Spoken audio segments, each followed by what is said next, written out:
Hello, people of God. This is my Jacob's Way TV, and I am Dupi Dupi Singer. This is episode 72. 72. 7 and 2.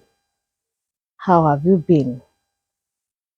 I want to leave Timothy and Uche for a while and come back to Hassan.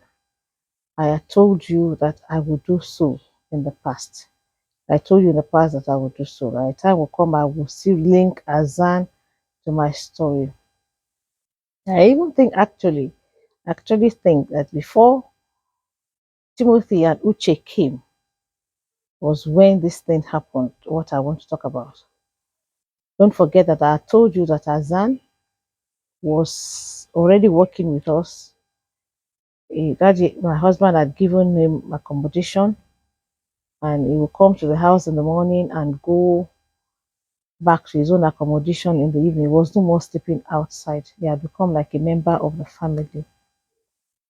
Then my husband kept telling me that he was noticing certain moves in the house, some things he could not put his finger on. He thought somebody always checked his car and that some few things were missing in his car. And he told me that a bunch of keys we had in the house, that the position that the bunch of keys were, he couldn't find them the same way when he came back into the bedroom. Such little things. And he was telling me he is afraid that Azan is doing some little havocs in the house. When I told my younger sister just said, trouble is coming for Azan. That the devil was just trying to dislodge him from where God has decided to position him. And it looked like that,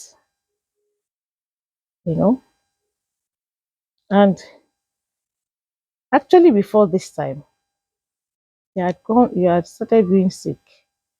He was coughing. I did everything I could. He was still coughing. One day, and he was losing weight.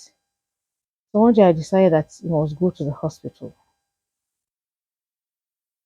And I took him to the hospital. I was almost too sure that the doctor was going to say he had HIV. But by the time the test was done, I found out that it was tuberculosis that he had. And if you are medically inclined, you know that one is not particularly better than the other. And he was the only one in Miami. It's like his family in Lagos. There was nothing I could do. I couldn't throw him away.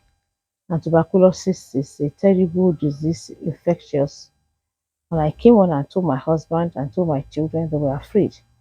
And they had looked up to me to say it should go away. I told them I could not do that. I had become like his family in Lagos and I had to take care of him. I sat him down and educated him on what he should do. Like he should avoid using our cups. We separated his cup and all that and told him not to mingle with us that much. But at the same time, I tried not to make him feel like he was ostracized from amongst us. I tried. Then Daddy started noticing all these things after he got well. Actually, with tuberculosis, he was supposed to be given a long medication and that was costly. The doctor that diagnosed it didn't take any money from me for um he didn't take any money from me, but he told me to go and get my medications from outside, and it was going to cost a lot of money. God was very kind. It was Dr. Dipo Ajayi, my brother that I say is now in Australia, with his wife Funke Ajayi, was the one that came up with the medications. He got the medications for him, and we started to treat him, and he became well. It was after he became very well that this issue of daddy suspecting rats in the house came up. And I would tell Hassan this is what daddy said, and he would just smile and laugh and say, who can be doing anything like that? I also felt, I don't know, until one day we had evidence that Hassan was breaking into our house when we were no home. We will lock the main house, the place where he ironed and did his laundry for us was outside the main house, and then we will give him the key of the house, and we thought we were safe. When we will be gone, he found his way inside the house, went into our bedroom, and was picking this and that. We finally found a very good evidence, and one day I confronted him. Incidentally, my husband and children were not home that day, and I think it was his own defense mechanism. And he looked at me straight in the eyes, and he said to me that he had told me before that he was stealing, and yet I decided to accommodate him. It was not his fault, it was my fault to have accommodated him. And I said, do you know what you are saying? And he threatened me. He said, well, you can send me out of your house or out of your life, but I know where you stay in the bush. I will come and get you. I was afraid to my pants. I'm sorry to say that as a lady. I was afraid to my underwears. I was shaking. But I told you before, if you had listened, I don't like sharing only good news about my life. I always like to also talk about the bad news. And I never want my husband to learn the bad news from outside. Immediately he came back. Actually, I think I called him that day. I'd gone to a party with the children. I called the children and they kind of came home and we sat at dining table. And I told my husband the whole story of how he was right about Hassan breaking into our bedroom, and he was right about one or two things already missing. And I told him I confronted Hassan, and he never denied that. In actual fact, I think I remember now that it's not all the time that we left him the key of the gate.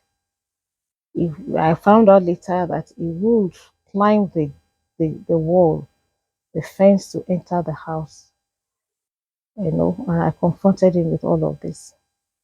I was disappointed. I was pained. I felt really embarrassed. And when I told all the story to my husband, he laughed.